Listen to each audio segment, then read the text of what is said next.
in the video, it was Princess Maui who said Operation Romanov. All right? Now, will you agree with me that based on that question, there was also a threat against VP Sara and her family? That's the question. According to the question, sir, yes. All right.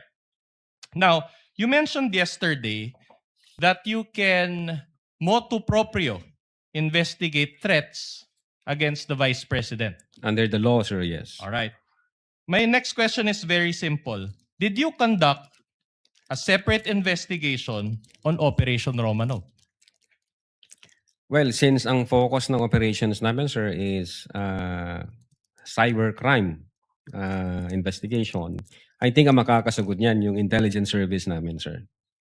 Insofar as the cybercrime division is concerned, ang focus namin, crimes committed by, through, and with the use of information and communication technology.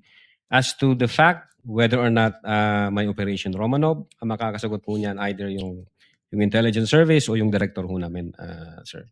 So insofar as you are concerned, there is no ongoing investigation on Operation Romanov?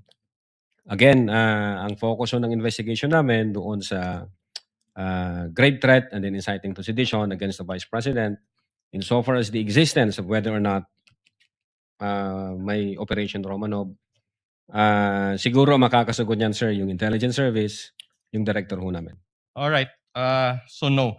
At any rate, are you aware of if the Vice President was the target of unauthorized intelligence or surveillance operations? I'm not aware, sir. On the issue of Princess Maui Opo. and itong investigasyon na sinasabing inimbestigahan ba yung threat against the Vice President. Kung hypothetically dumating si Princess Maui at nagpaliwanag tungkol sa Operation Romanov at sinabi niya ang detalye, Yes, sir. kikilos ba ang Definitely, cybercrime? sir. Definitely. Ano ang gagawin ninyo kung nakuha ninyo yung ganong klaseng impormasyon? We will validate the information first, sir. Ang problema, sabi nga ninyo kanina, hindi nga humarap.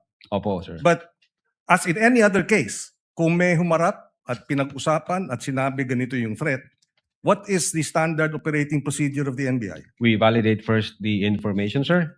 And then pag confirm na, then we will start case build-up, sir. Thank you.